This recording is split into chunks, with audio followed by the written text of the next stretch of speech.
Hey guys, this is just me playing around today with my eject unit on my center console. This unit from Trabi 77 actually allows you to connect to a pod button and a pod LED. So I'll just show you what I mean. So I've taken out the left bank so that you can see 1, 2, 3.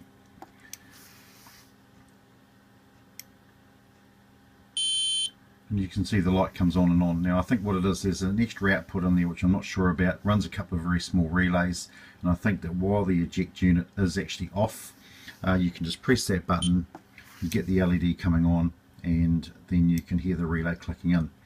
Now when I actually do the actual unit, I can actually push the button on the pod, and then you see I can actually adjust, and you can only do that with the buttons. And I think once you've set it, push the button again. No, that doesn't work, so press the cancel button, and then you can see the LED's gone out again. So press the button on here, you can see that the eject left and right's come back on, lights off on the pod. Press the button on the pod, lights come on, eject right, eject's gone off, and then you can set the amount of eject force. Obviously that doesn't work. So, and I think if you press the button again, no, not the case. So press cancel, and then you can see the LED goes out on the pod. So I still reckon it's the best unit around. Now the only problem with the Trabi unit is that you've got a couple of outputs. You've got the LED output, which is 5 volts, and you've got a switched negative output. Now the problem is with the Jupitere electronics, the ground is hardwired for all of the LEDs, and it is the positive that's actually switched. So what I've had to do, and unfortunately I've ruined an LED in the process, is actually pull out the LED.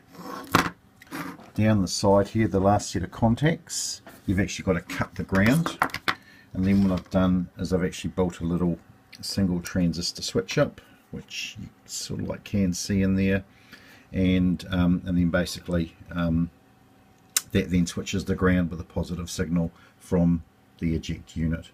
So you do need proper gear for actually for desoldering the LED. What I did find, because of the first pod unit was a test, is that it's very hard to get the desolder gun into each side where the actual little connectors are for the LEDs.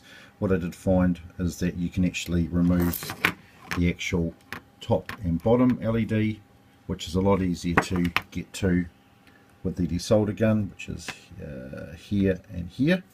And then you can actually cut the track either side. So now what I'm going to have to do is get a new LED from Chris from Jupitere. But that's it guys, that's how it works.